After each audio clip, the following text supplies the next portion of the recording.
İlkay Gündoğan a chargé le vestiaire du Barça hier soir après la défaite hors du Classico au Montjuïc, 2-1 sur le doublé de Bellingham. Le milieu de terrain allemand s'est exprimé en interview d'après-match en pointant du doigt le manque de caractère de son équipe après la défaite et surtout les réactions des joueurs dans le vestiaire qui selon lui montraient une sorte de résignation, de fatalisme et d'acceptation de la défaite.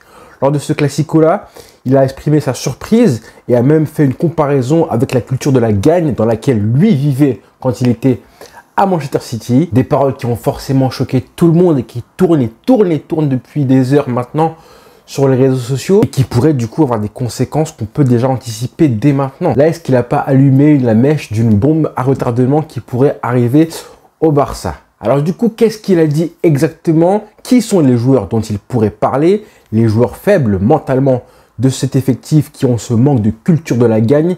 Et troisième chose, est-ce qu'on ne pourrait pas avoir des conséquences dans le vestiaire, des conséquences positives ou négatives? En gros, est-ce qu'il a eu tort ou raison de s'exprimer ainsi? Et dernière chose, on va se demander ce que le club peut faire, ce que Xavi, en tête de liste évidemment, peut faire d'un effectif qui n'a pas encore cette culture de la gagne. C'est tout ce qu'on va voir dans cette vidéo-là qui risque justement d'accompagner une sacrée polémique. Alors le contexte, c'est hier soir, après la défaite, après la rencontre, İlkay Gündoğan, 33 ans, ancien capitaine de Manchester City, je le précise parce que ça aura son importance ensuite, est interviewé par la Liga qui lui demande à quel point la défaite cruelle du Barça a fait des dégâts à l'équipe mentalement, à quel point l'équipe est affectée dans le vestiaire. Et l'Allemand répond de manière cinglante, clairement, pas autant, il commence par ça, il dit pas autant que j'aurais voulu. Je sors des vestiaires, je ne veux pas dire quelque chose qui mettrait mal à l'aise l'équipe, mais je vois tout le monde déçu, bien sûr, mais après un tel match, une telle affiche, un tel résultat, je me serais attendu à plus de frustration, de haine et de plus de déception. Il devrait y avoir plus d'émotions, surtout quand tu perds, surtout quand tu sens que tu aurais dû faire beaucoup mieux que ça, que tu aurais dû mieux performer. Mais tu ne réagis pas et tu ne transfères pas cette haine sur le terrain. Ça, c'est très important. On doit réagir, sinon le Real Madrid et Girona vont s'enfuir au classement. Je ne suis pas venu ici pour perdre de tels matchs. Je sais que j'ai une part de responsabilité en tant que joueur expérimenté, mais on doit haïr la défaite. Magnifique. Alors, je ne pense pas qu'il est là pour cracher du venin. Je ne pense pas qu'il est là pour pointer un joueur ou deux joueurs en particulier. Forcément, après une défaite comme ça, on a toujours tendance à trouver, à chercher des coupables. Mais là, je ne pense pas qu'il est comme ça dans l'optique de trouver des coupables et de pointer du doigt un ou deux joueurs. Je pense que le mec était choqué de voir un petit peu le vestiaire et le fatalisme. Donc clairement, pour moi, c'est pas méchant. C'est pas une déclaration méchante et une volonté d'être nuisible de sa part. Mais clairement, pour moi, cette déclaration, elle veut dire quand même beaucoup de choses. La première, c'est que déjà, si Gündoğan, qui vient d'arriver là au Barça il y a seulement 3 mois, se permet de charger comme ça le vestiaire, ses coéquipiers de ce qu'il a vu hier, c'est que vraiment ce qu'il a vu hier, ça l'a choqué. Vraiment, il ne s'attendait pas à avoir autant de fatalisme, de résignation et d'acceptation de la défaite au sein d'un club comme le Barça.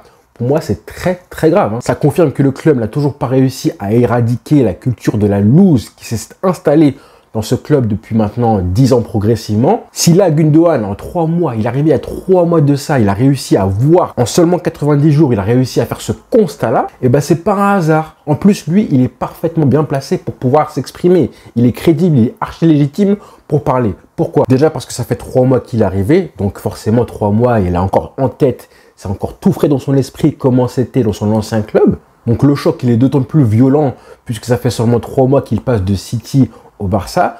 Deuxième chose, logiquement, il vient d'un club comme Manchester City qui vient de tout rafler, le triplé européen et tout ce qui va avec. Donc forcément, lui, il sait très bien que ce que ça fait de jouer pour un club qui a la culture, qui connaît parfaitement la culture de la gagne, qui sait ce que c'est de tout mettre en œuvre pour inculquer au fil des années d'un club qui était vu comme le loser ultime par rapport au grand frère entre guillemets de la ville, d'un club qui était autrefois complexé par rapport à United. Et dernière chose, c'est que c'était en plus le capitaine de l'équipe de City. Donc par définition, le leader de l'équipe qui a tout raflé, tout gagné cette saison. Donc pour moi, il est mieux placé que quiconque au club. Il est plus légitime que n'importe qui au Barça pour parler justement du manque de culture de la gagne dans ce club. On peut parler de mentalité allemande, mais pour moi ça c'est un cliché et ça ne veut pas forcément dire grand chose. La preuve avec notre capitaine actuel, Monsieur Marc-André Ter Stegen. dont on va parler, hein, vous inquiétez pas, on va en parler parce qu'il y en a pas mal qui le pointent du doigt. Et ça m'amène à mon deuxième point de la vidéo, à savoir que cette déclaration de Gundogan, elle révèle plusieurs choses au sein du vestiaire. Évidemment, c'est que dans cet effectif, il y a encore des joueurs aujourd'hui, en 2023, qui malheureusement ont encore cette mentalité de perdant, cette culture de la lose. On croyait idéalement s'en être totalement débarrassé. Piqué est parti, Busquets est parti en MLS avec Jordi Alba. Sergi Roberto n'a même pas joué hier, donc on pensait en être débarrassé. Alors du coup, de qui on parle? De qui parle Gundogan dans cette déclaration? Bon, il a pointé personne, comme je disais, en particulier, mais il parle de manière collective, donc forcément plusieurs joueurs. Tout le monde pense évidemment à Ter Stegen, qui a encore fait un match loin d'être irréprochable en soi. Hier, sur la frappe de Bellingham, il n'est pas décisif, encore une fois. Et je suis désolé, mais ça change le match. Ça change le match parce que c'est pas une erreur en soi. C'est pas une erreur du tout même. Mais quand tu vois la frappe, tu te dis qu'un autre gardien, plus fort que lui, Courtois, Neuer, peu importe qui, le nom que vous me sortirez, aurait pu aller la chercher. Et même des gardiens moins bons que ça, qui dans les grands moments arrivent à faire des arrêts incroyables. Je pense évidemment à Dibu Martinez en finale de Coupe du Monde. Des espèces d'arrêts qui changent complètement la tournure d'un match. Donc pas assez décisif dans un grand match, dans un classico. Je sais même pas à quand date le dernier match sur le dernier classico Ter Stegen où il a été franchement incroyable et il a changé le match. Peut-être la rencontre en Coupe du Roi en mars dernier, il avait été très bon, c'est vrai, au match à victoire 1-0 du Barça, même si je pense que défensivement, la défense entière avait été vraiment très costaud ce jour-là. Alors attention, hein, je ne suis pas en train de pointer du doigt par rapport à son match d'hier soir en disant que oui, il a été mauvais ou plus mauvais qu'un autre. Mais on sent chez lui cette espèce de peur. On a encore ce joueur traumatisé par les années Bartomeu, 2018, 2019, Anfield, le 8-2, tout ça là, ces traumatismes-là, aujourd'hui, à chaque grand match, on a peur qu'ils reviennent dans la tête de Ter Stegen. Et si je parle de lui, c'est encore une fois pas à cause de son match d'hier, parce que par exemple, un match comme celui face à Majorque, il y a un mois de ça, le 2 partout m'avait beaucoup plus choqué, scandalisé de sa part plutôt que le match d'hier. Mais si j'en parle, c'est parce que ce matin, j'avais fait un petit tweet, un petit sondage où je demandais aux gens, selon eux, de qui Gundogan parlait. Et c'est justement Ter Stegen qui est revenu le plus de fois parmi les commentaires. Donc forcément, j'en parle.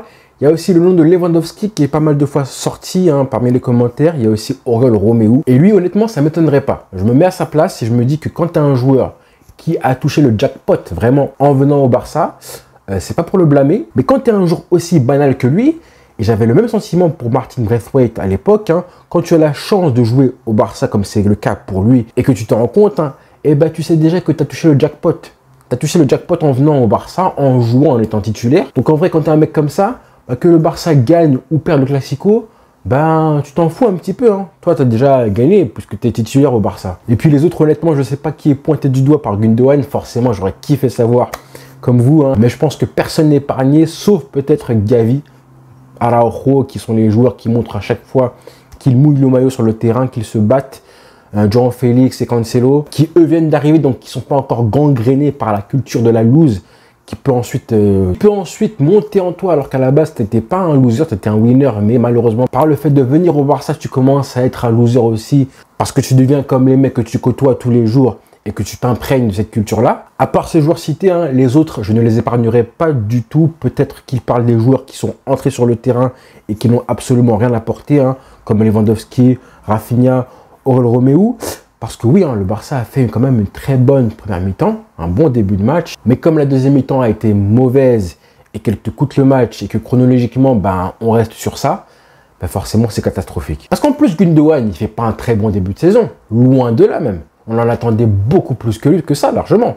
Et pourtant, hier, il fait son meilleur match. Il fait son meilleur match pile poil, comme par hasard, j'ai envie de dire, comme par hasard au Classico. Ça veut tout dire. Il marque ce but, et là, tu sens la conviction, la détermination qu'il avait pour aller marquer ce but-là. Il a élevé le niveau pour ce gros match. Donc, c'est pas un hasard, c'est que le mec sait comment aborder un gros match, comment aborder mentalement un Classico. Parce que quand tu vois le scénario du match, comment tu vois le résultat, comment ça se termine, forcément, tu dois être dégoûté. Quand tu es un joueur, tu dois être dégoûté. Et si tu n'es pas dégoûté, déçu, révolté, tu n'as rien à faire au Barça. Alors cette déclaration, j'espère qu'elle aura des conséquences au sein de l'équipe avant tout. Et puis voilà, la saison est longue, donc j'espère que ça offrira une prise de conscience à l'effectif, à tout le club, que cette équipe n'est toujours pas guérie. Elle est toujours malade, elle ne sera guérie seulement que lorsqu'elle aura gagné des grands matchs au mental. Alors la pire chose, ce serait justement que les joueurs reprochent à Gundogan ses propos, parce que déjà il a raison, et ensuite que le vestiaire pourrait imploser ensuite s'il y avait des embrouilles. Moi, j'espère qu'au contraire, que Xavi va faire comprendre à toute l'équipe que tous les joueurs devraient avoir la même haine de la défaite que Gundogan. J'espère même après ça que la parole de Gundogan aura plus de poids dans le vestiaire. Même si ça fait 3 mois qu'il est arrivé, je m'en fous complètement. Bon, on sait que cette saison, il n'aura jamais le brassard, ce qui est logique vu qu'il vient d'arriver. Mais c'est dommage, parce que ces paroles, elles ont un vrai sens. Et c'est des paroles de leader, en fait. Il vient de montrer à tout le monde, à tout l'effectif, que c'est déjà un capitaine, le mec, déjà un leader. Ter Stegen, même s'il a le brassard, certes, mais on sait qu'il a le brassard par ancienneté, juste parce que c'est le titulaire le plus ancien du club. Mais c'est clairement pas sur Ter Stegen qu'on va compter pour apporter une culture de la gagne à l'effectif. J'espère que tout le monde en a conscience. C'est le capitaine, certes, mais ce n'est absolument pas le leader du Barça. Mais évidemment, il faut que j'arrête de dire évidemment, mais là je pense qu'on est d'accord là-dessus pour dire que la culture de la gagne, elle doit venir avant tout de Xavi. La haine de la défaite, ça doit venir avant tout de lui. On a eu un petit aperçu du comportement de Xavi avec ses joueurs, ce qu'il leur transmettait comme attitude. Son comportement en tant que leader du vestiaire, par exemple, dans le documentaire d'Amazon Prime sur le Barça. Et on a vu qu'il a essayé, lui, il a essayé d'inculquer cette culture-là à l'équipe, notamment quand il est arrivé en parlant de Gavi par exemple. Je crois que c'était le match juste avant ou après le Bayern Munich en 2021, défaite 3-0 à l'époque quand il y avait encore Piqué et Dest. Il avait déjà remarqué Gavi en racontant qu'il avait dit à tous ses joueurs qu'ils devaient prendre exemple sur lui parce que à 18 ans, il était le seul joueur de l'équipe, même 17 ans à l'époque, pardon, 17 ans, qu'il était le seul joueur de l'équipe à jouer avec l'intensité requise d'un club comme le Barça. Et je me rappelle aussi des mots de Xavi dès qu'il arrivait, un des premiers speeches qu'il a fait aux joueurs, c'est quand il avait dit aux joueurs qu'au Barça, on ne peut pas perdre des matchs. On est condamné à l'excellence, au titre. Donc on attend forcément de Xavi qui recommence à essayer d'inculquer cette culture-là à l'équipe, parce que là, ça va plus du tout. Donc il en faut beaucoup plus, beaucoup plus. Je suis désolé, monsieur Xavi, mais là, il en faut beaucoup plus que ce qu'il transmet en ce moment comme mentalité à l'équipe. Parce que pour moi, cet état d'esprit de la gagne, ça s'apprend, ça s'inculque, ça se transmet. Et lui, honnêtement, il devrait être le mieux placé pour le faire vu qu'il a connu les meilleures heures de l'histoire du club en tant que gagne, en tant que gagnant, en tant que meneur d'hommes. Il doit faire quand même beaucoup mieux que ça. Beaucoup mieux en tant que meneur d'hommes. Dans l'idéal, il faut vraiment que cette interview serve à quelque chose. Vraiment, il faut que ce speech, les déclarations de Gundogan servent au club. Et il faut que ce match serve d'électrochoc à l'équipe. Parce qu'honnêtement, tu peux t'imaginer que si tu avais eu 3 ou 4 Gavi sur le terrain ou 2 ou 3 Gundogan, ce match, non seulement tu ne le perds pas, mais en plus tu le gagnes. Tu le gagnes parce que tu mènes 2-0. Tu mets le but qui assomme le Real Madrid. Tu ne prends pas cette frappe de 25 mètres de Bellingham sur une action anodine. L'équipe n'aurait pas dû, elle aurait refusé de reculer autant en deuxième mi-temps. Ça fait beaucoup de si, mais ça résume justement ce qui sépare la réalité du club et de l'équipe aujourd'hui et notre idéal à nous tous qui est pour l'instant juste imaginaire. Vous connaissez la phrase utilisée par plein de meufs sur Instagram dans leur story, ce qui ne te tue pas te rend plus fort. Et justement, là c'est le cas. Mais si on a une équipe qui accepte la défaite avec autant de fatalisme que ce que dit Gundogan, là ce sera l'inverse. Ça va être une équipe qui va être encore plus abattue par une défaite comme ça a été le cas hier. Là on va s'habituer à la médiocrité, s'habituer, se réhabituer à manger des remontadas, se manger des 8-2. Donc ce qui s'est passé hier, plus jamais. Je veux bien qu'on perde un match footballistiquement, ça peut arriver, mais mentalement, ça, jamais de la vie. Donc merci Gundogan pour ta déclaration parce que ça fait du bien de voir qu'il y a au moins un joueur qui pense comme nous en fait. Surtout un joueur qui vient d'arriver il y a 3 mois de ça, qui constate déjà des failles mentales au sein de l'effectif. Ça paraît complètement incroyable. Donc voilà les frères, j'espère que vous avez aimé la vidéo. Si c'est le cas, du coup on s'abonne. On se retrouve demain pour parler du Ballon d'Or et des sujets qui font un peu plus plaisir. Merci à Messi. Bonne soirée à tous.